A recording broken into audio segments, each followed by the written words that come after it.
오늘은 조금 우리 자신을 이렇게 돌아보는 말씀을 나누려고 합니다.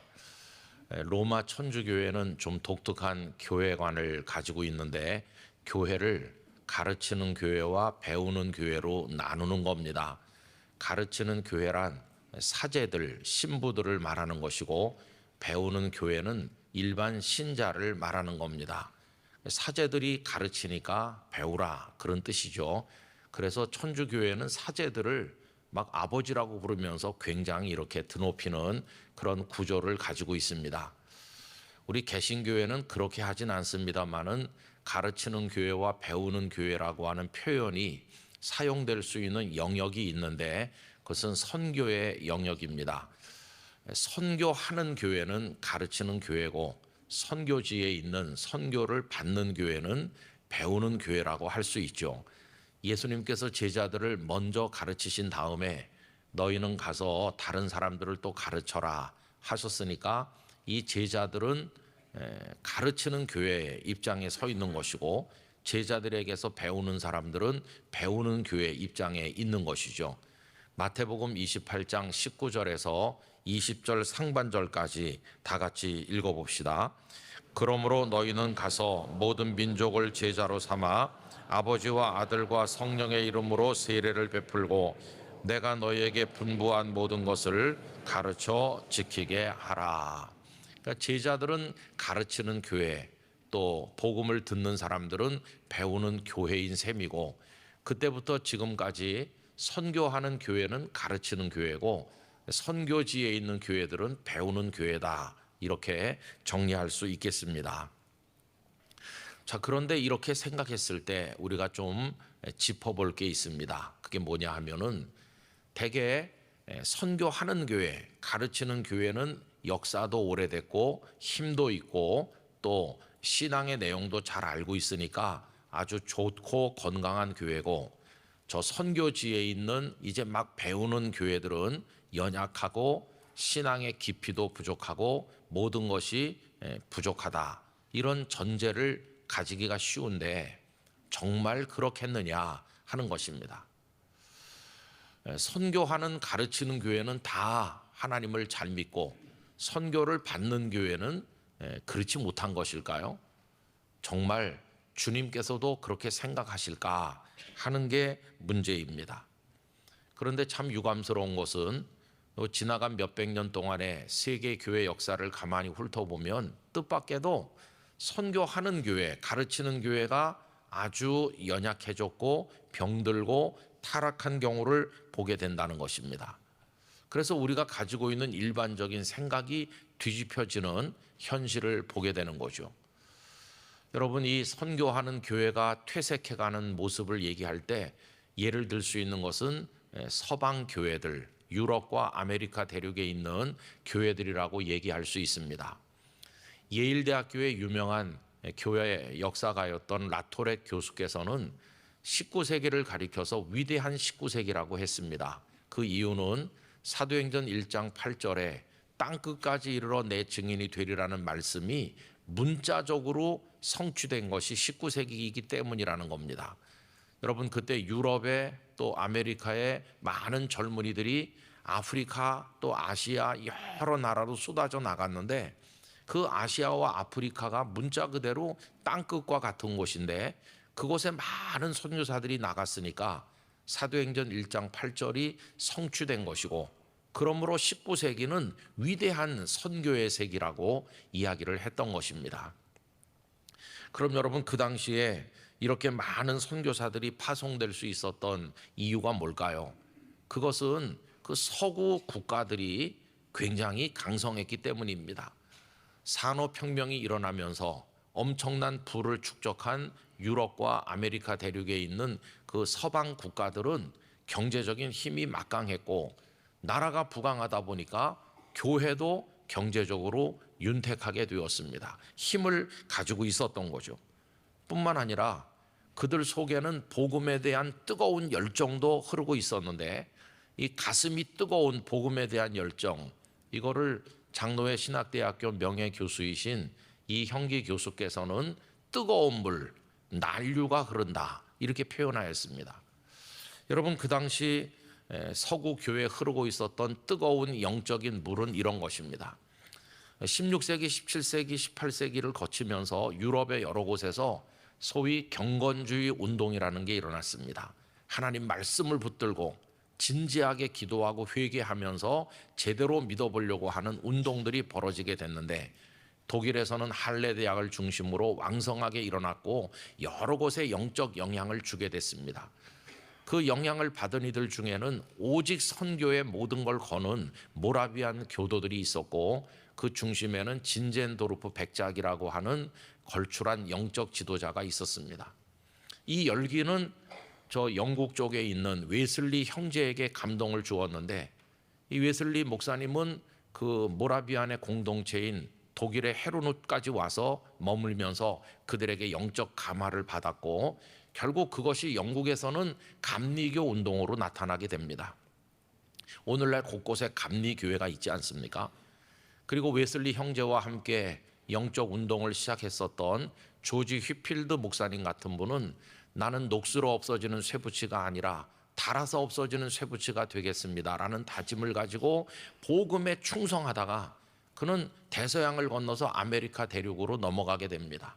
아메리카 대륙에는 조나단 에드워드 같은 훌륭한 신학자요 목회자가 있었고, 이런 영적 흐름들이 연결되면서 제1차 대각성 운동, 제2차 대각성 운동이 일어나게 됩니다. 그 운동들은 그 신대륙을 하나님의 성령으로 달궈 놓았고, 그 와중에서 무디 같은 위대한 세계적 부흥사가 등장하게 되었습니다. 많은 사람들이 가슴이 뜨거워졌죠. 그리고 그것이 학생 자발운동으로 연결되었는데, 여름에 젊은이들의 집회가 열리면 젊은이들이 자신의 생애를 하나님께 복음을 위해 바치겠습니다. 그때 그들이 다 아시아, 아프리카로 선교사가 돼서 떠나간 것입니다. 우리나라에 와서 복음을 전했던 언더우드 아펜젤러 목사님, 이런 분들도 그 영적 열기를 받은 분들이라고 이야기할 수 있습니다. 이것이 뜨거운 물이라고 할 수 있는 거죠. 하나님의 성령 안에서 복음에 대한 열정이 대단했고, 전 세계 구석구석으로 선교사들이 퍼져나가던 시대입니다. 그러나 여러분, 뜨거운 물만 흐르고 있었던 것은 아니고 교회 안에는 차가운 물, 한류도 흐르고 있었습니다. 유럽에서 있었던 계몽주의의 그 결과로 인간의 이성을 존중하는 사상들이 밑바닥에 퍼져나갔고, 이성을 강조하다 보니까 철학과 과학이 발전하게 되면서 교회 안에서도 지성주의가 판을 치게 되었습니다. 그래서 한쪽에서는 아까 말씀드린 그런 흐름이 있는가 하면, 한쪽에서는 차가운 가슴을 가지고 하나님의 말씀을 그대로 믿는 게 아니라 비판하고 분석하는 사람들이 나타나게 된 것입니다. 이 사람들은 하나님의 모든 초월적 역사에 대한 의심의 눈길을 가지면서 하나님 앞에 무릎 꿇지 않았습니다. 서구 교회는 지적으로 대단히 교만해지기 시작한 겁니다. 여러분, 그 서방의 국가들도 그래요. 이제 경제적인 부를 축적하니까 그들은 군대를 양성하기 시작을 했고, 아시아, 아프리카 여러 가지로 뒤떨어진 나라들의 군대를 보냈습니다. 깃발을 꽂고 식민지를 만들었고, 여기가 우리 땅이다 그러면서 많은 사람들을 잡아다가 노예로 부리고, 그리고 그 자원을 수탈하고 그 식민지 백성들을 얼마나 고통스럽게 했는지 모릅니다. 이게 서구 국가가 저지른 죄죠. 그런데 그 군대가 가서 그렇게 하는 그 뒤에는 십자가를 들고 성경책을 든 선교사들이 따라왔다는 것입니다. 군인들에 의해 점령당하고 약탈당한 그 불쌍한 백성들에게 선교사들은 예수님을 믿으라고 이야기하니까 이게 좀 앞뒤가 안 맞잖아요. 어쨌든 그 축적된 부를 근거로 해서 선교사들은 선교지에다 우람한 예배당들을 많이 짓고 그 식민지 백성들을 오게 했습니다. 식민지 백성 중에 한 절반은 호기심으로 왔고, 한 절반은 백인들이 두려워서 온 것이죠. 근데 와 보니 거기는 백인들과 유색인종 사이에 인종차별이 존재했고, 이 서구 선교사들은 얼마나 군림하는 자세로 교만했는지 말할 수가 없습니다. 한 영혼 한 영혼을 붙들고 눈물로 기도하며 복음을 전하는 것과는 상당히 거리가 멀었습니다. 그래서 소위 쌀 기독교인을 만든 거죠.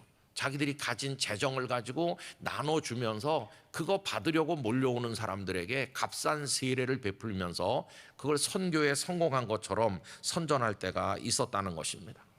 서구 교회는 방만해졌고 더 이상 하나님의 은혜의 보좌 앞에 무릎 꿇지 않게 되었고, 자신들이 저지르는 죄에 대해서 회개하지 않으니 십자가와는 거리가 먼 이상한 교회로 전락하게 된 것입니다.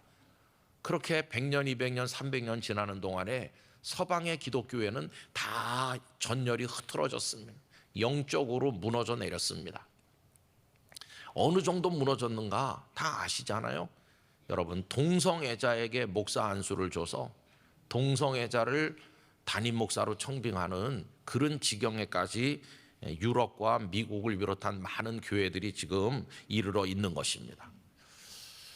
여러분, 이렇게 한 결과가 뭘까요? 그 결과는 처참합니다. 예배당에 앉아있는 사람이 없어요. 다 떠났습니다.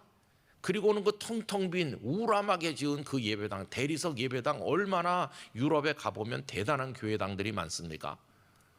저는 가끔 그것 중에 하나만이라도 한국에 가져다 놓으면 얼마나 좋을까. 그런 굉장한 교회당들이 지금 1년에 수천 개씩 팔려가지고 첨탑에 십자가가 붙어있는데 안에는 술집이고 극장이고 놀이터로 그렇게 변해버린 게 많잖아요. 지금도 부동산에 팔려고 내놓은 예배당이 만 몇천 개씩, 영국도 프랑스도 그런 지경이라고 하지 않습니까? 목사님이 없어요. 그래서 노인 성도들이 몇 사람 있는데 설교해 줄 사람이 없어서, 참 아이러니컬한 것은 몇백 년 전 자기들이 식민지로 가서 지배했던 아프리카의 목사님을 모셔다가 설교를 듣고 있고, 그런 지경으로 그 선교하던 교회들, 가르친다던 교회들이 지금 다 주저앉아 있는 게 오늘의 현실인 것이. 참 슬픈 얘기죠. 선교하는 교회가 그렇게 됐구나. 그럼 이제 우리는 어떤가를 돌아봐야 됩니다. 하나님께서 우리 민족을 긍휼히 여겨주셔서 1884년 의사였던 알렌을 먼저 보내주셨고, 그 이듬해 1885년에는 언더우드와 아펜셀러 목사님이 오셨고, 많은 선교사들이 오셔서 이 땅에 복음의 씨앗을 심었고, 그리고 낙후된 구한말 우리 백성들, 일제시대 어려운 백성들을 위해서 많은 학교들을 세워서 가르치고 의료 사업을 하고 복지 사역에 한국교회가 지금까지 타의 추종을 불허할 만한 엄청난 역사를 해온 게 사실 아닙니까? 우리 영락교회도 그 연장선에서 한경직 목사님을 비롯해 많은 성도들이 최선의 헌신을 해오고 있는 것이죠. 그러면서 그동안 한국교회는 세계교회가 주목하는 가장 빠른 성장 속도를 보였고, 세계적인 대형교회들이 출현했는가 하면 선교사를 보내는 비율에 있어서도 세계 1, 2위를 다툴 정도로 한국 선교사가 전 세계에 안 가 있는 곳이 없을 만큼 엄청난 일들을 감당해오고 있습니다. 우리 대한민국 사회 안에도 보면 비록 퍼센테이지가 얼마 안 되는 숫자임에도 교육을 많이 받고 경제적으로 윤택한 사람들이 대부분이 크리스찬들이 많아서 대한민국의 여론을 끌고 가는 오피니언 리더 그룹이 되어서 많은 영향력을 끼치고 있는 것 또한 사실이죠. 그런데 여러분, 지나간 몇십 년 동안 가만히 보면 우리 한국교회는 슬프게도 서구교회가 지나갔던 그 뒤를 따라가고 있습니다. 그들이 무너져 내리는데 100년 걸렸다면 우린 10년 만에 무너지는 그런 모습을 지금 우리 한국교회가 보이고 있다는 것입니다. 우리 가슴에도 뜨거운 물은 어디로 갔는지 없어졌고 차가운 물만 흐르고 있어요. 기도하는 사람이 없어졌어요. 저 삼각산 이런데 구국기도원이 골짜기 이 골목 저 골목에 많았는데 기도하는 사람 없으니 기도원도 다 없어졌고, 다 편안한 교인들만 넘쳐나게 되었고, 십자가 보혈 앞에 가서 눈물로 부르짖는 사람도 찾아보기가 어렵게 되었고, 한국교회는 그냥 편안한 채로 이렇게 지나면서 오늘에 와서는 세간의 지탄을 받고 있고, 대형교회들이 위세를 좀 떨쳐보긴 했지만은 세상은 대형교회를 존경하는 게 아니라 오히려 손가락질하고 언론에 오르내리면서 비평을 받고 비난의 대상이 되는 게 힘이 있다는 대형교회들 아닙니까? 우리 영락교회도 대형교회 중에 하나로서 참 두려움과 하나님 앞에 죄송함을 떨쳐버릴 수가 없는 것이죠. 그래서 많이 선교하고 많이 봉사한 한국교회가 요즘에 와서 굉장한 위기, 과거에 볼 수 없었던 위기를 맞이하고 있다는 겁니다. 여러분, 이런 입장에서 오늘 우리는 선교주의를 맞이했어요. 선교주의를 맞이하면 우리가 선교를 더 많이 해야 됩니다, 더 잘해야 됩니다 하는 건 당연한 거죠. 그건 당연한 건데, 저는 좀 입장을 바꿔서 저 서구에 우리 선배들이었던 그 선교하는 교회들의 몰락을 보면서 오늘 우리 모습을 한번 짚어보려고 하는 그런 생각을 가지고 있는 것입니다. 그런 입장에서 오늘 읽은 요한계시록 3장의 라오디게아 교회에다 주신 이 말씀은 우리에게 딱 맞는 말씀이라고 생각합니다. 여러분, 소아시아에 7교회가 있었는데 오늘 말씀은 라오디게아 교회에 주신 말씀이고, 라오디게아 교회는 칭찬이 하나도 없는 책망만 받은 교회로 오늘 본문에 등장하고 있죠. 이 라오디게아라고 하는 도시는 굉장히 번성했던, 상업과 무역이 번창해서 부가 넘쳐나던 도시였습니다. 여러분, 이 라오디게아에는 얼마나 재정 능력이 뛰어났는지 13년과 61년에 큰 지진이 나서 다 무너졌지만 로마 당국의 지원을 안 받고도 스스로 다시 세울 정도로 굉장한 재력이 있었습니다. 그 에베소에서 수리아로 가려고 하면은 루고 계곡이라고 하는 계곡을 반드시 통과해야 되는데, 라오디게아는 그 루고 계곡에 자리 잡고 있어서 오가는 모든 사람들이 들르는 곳이었습니다. 이 도시는 BC 3세기 수리아의 왕이었던 안티오코스 2세가 자기 사랑하는 아내인 라오디케를 위해서 조성한 도시입니다. 그래서 도시 이름이 라오디게아가 된 거죠. 그들은 부요함을 자랑했고 거기 있는 교회도 사람들이 많이 모이고 재정이 넘쳐났는데, 우리 예수님은 그 교회를 무섭게 책망하시는 겁니다. 여러분, 그 책망의 말씀이 15절과 16절에 나오고 있죠. 우리 함께 읽어보도록 하겠습니다. 내가 네 행위를 아노니 네가 차지도 아니하고 뜨겁지도 아니하도다.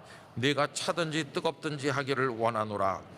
네가 이같이 미지근하여 뜨겁지도 아니하고 차지도 아니하니 내 입에서 너를 토하여 버리리라. 참 무서운 말씀이죠.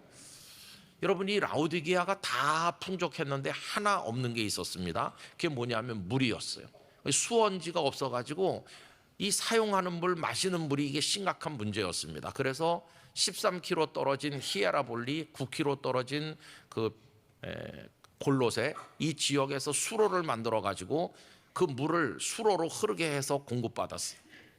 그런데 여러 수키로를 그 물을 흐르게 해서 받다 보니까 출발할 때는 얼음장같이 차가운 좋은 물이었는데, 햇빛을 받으면서 흘러오다 보니까 라오디게아에 그 물이 도착했을 때는 미지근한 물이 돼가지고 거기다 또 석회 그 성분이 섞여 있었기 때문에 먹으면은 이게 입안으로 잘 넘어가지 않는, 그래서 물맛이 아주 나쁜, 그래서 여기 지금 미지근하다는 말, 토해낸다는 말이 마셨다가 토해내는, 그걸 얘기하고 있는 것입니다. 근데 여러분, 지금 주님은 그렇게 책망을 하고 계신 거죠. 그들의 영적 상태가 그러하다. 여러분, 한국 교회는 뜨겁습니까? 차갑습니까?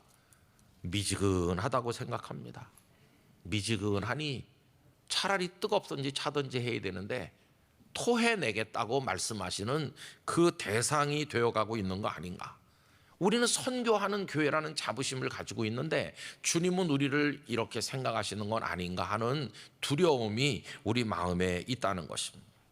저는 오늘 우리 영락교회 성도들이 라오디게아 교회를 향해서 하신 말씀을 우리 자신을 향한 말씀인 줄로 받아들일 수 있기를 원합니다. 그렇게 할 때 우리가 살아 일어나게 될 것입니다.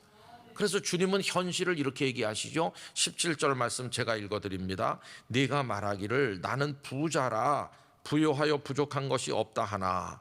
이게 자기 생각은 그래요. 우린 부요하고 모자란 게 없어. 그렇지만 주님이 보실 때 네 곤고한 것과 가련한 것과 가난한 것과 눈먼 것과 벌거벗은 것을 알지 못하는도다. 사실은 가련하고 가난하고 벌거벗고 너무나 초라한데도 자기는 그걸 모르고 있는 거예요. 우린 잘 믿어 이러는데 주님은 형편없어 라고 하시는 그런 상황인 거죠. 여러분 여기 눈이 멀었다는 말이 나오는데 라오디게아에 그 물이 좋지 않다 보니까 눈병이 많이 생겼고 그래서 그걸 연구하는 의과대학이 있을 정도로 안질이 심각했다고 합니다. 그런 현실을 주님께서 지적하고 계신 거죠. 그럼 이제 어떻게 하면 되겠습니까? 주님은 라오디게아 교회에게 그 답을 주고 계셔요. 여러분 18절 19절 다 같이 읽읍시다. 내가 너를 권하노니 내게서 불로 연단한 금을 사서 부요하게 하고 흰옷을 사서 입어 벌거벗은 수치를 보이지 않게 하고 안약을 사서 눈에 발라 보게 하라. 물은 내가 사랑하는 자를 책망하여 징계하노니 그러므로 네가 열심을 내라 회개하라. 아멘. 19절 말씀해 보시면 내가 사랑하는 자를 책망하여 징계한다. 여러분 주님이 이렇게 신랄하게 책망하시는 건 사랑하시기 때문이에요. 사랑하는 자를 책망하여 징계한다고. 사랑하시지 않는다면 아예 포기했을 텐데 사랑하시니까 이렇게 책망도 하고 징계한다고 하시면서 열심을 내라고는. 여러분 우리 영락교회 성도들의 신앙이 열심을 내길 원합니다. 그러면서 끝자락에 회개하라고. 여러분 회개하라고 우리에게 말씀하는 거죠. 18절로 거슬러 올라가 보면 이렇게 말씀합니다. 불로 연단한 금을 사서 부요하게 하고. 이 금이라고 하는 것은 성경에서 믿음을 상징할 때가 많아요. 여러분 우리 정금 같은 믿음을 얻게 되기를 원합니다. 그 다음에 흰옷을 사서 입어 벌거벗은 수치를 보이지 않게 해라. 십자가 보혈로 씻김 받고 성도가 하얗게 된 흰옷을 입는 거예요. 예수 그리스도를 통해 구원받은 성도가 돼야 되고 죄 씻음을 받아야 되고 안약을 사서 눈에 발라 보게 하라. 여러분 영안이 열리기를 원합니다. 밝은 눈을 가지기를 원합니다. 그런데 여기 불로 연단한 금, 흰옷 그리고 또 안약 이건 다 어디서 살 수 있는 것입니까? 18절 그 앞에 보면 내게서라고 말했어요. 내게서 불로 연단한 금도 흰옷도 안약도 사라고. 그 모든 것은 주님으로부터 오는 것입니다. 다시 주님께로 돌아가고 주님 앞에 무릎을 꿇을 때 우리 한국교회도 우리 영락교회도 살아 일어나게 될 줄로 믿습니다. 그래서 여러분 저는 누가 멀리 있고 누가 가까이 있나? 선교하는 교회는 주님께 가까이 있고 선교를 받는 저기 있는 교회는 주님으로부터 멀리 있는 것 같지만 아닙니다. 여러분 오히려 선교한다는 교회들이 다 부패해가지고 주님으로부터 멀리 있는 거예요. 땅끝이 어딘가? 우리 가슴이 땅끝이라고 생각합니다. 몇십 년 믿은 내 가슴이 땅끝이에요. 여러분 우리 심령의 대지에 먼저 십자가를 세우기를 원합니다. 우리 영혼에 먼저 복음의 씨를 뿌리기를 원합니다. 내가 땅끝이 되면 안 되는 건 나부터 살아 일어나야 되는 거예요. 그래서 우리가 올바로 서고 영락교회가 다른 교회가 어떻게 하든지 올바로 서야 돼요. 우리 대한민국에도 동성애를 옹호하는 목사들이 등장하기 시작했어요. 여러분 정신을 차려야 되는 것이 이렇게 무너지면 안 되는 것이 서구의 교회들이 동성 결혼을 합법한 그날부터 그냥 확 무너졌습니다. 서서히 무너진 게 아니라 지금 우리도 그 백척간도에 서 있는 거예요. 그래서 교육도 지켜야 되고 지켜야 될 게 많습니다. 여러분 이거는 정치와는 상관없는 거예요. 교육은 정치와 무관한데 교육을 정치처럼 생각하니까 망해가는 것이에요. 그래서 여러분들이 정말 우리 선교하는 교회부터 회개하고 하나님 앞에 우리부터 바로 서야 되겠다. 정신을 차리고 라오디게아 교회를 향해 주신 이 말씀을 심각하게 받으면서 우리부터 올바로 서는 성도가 되기를 간절히 기원합니다.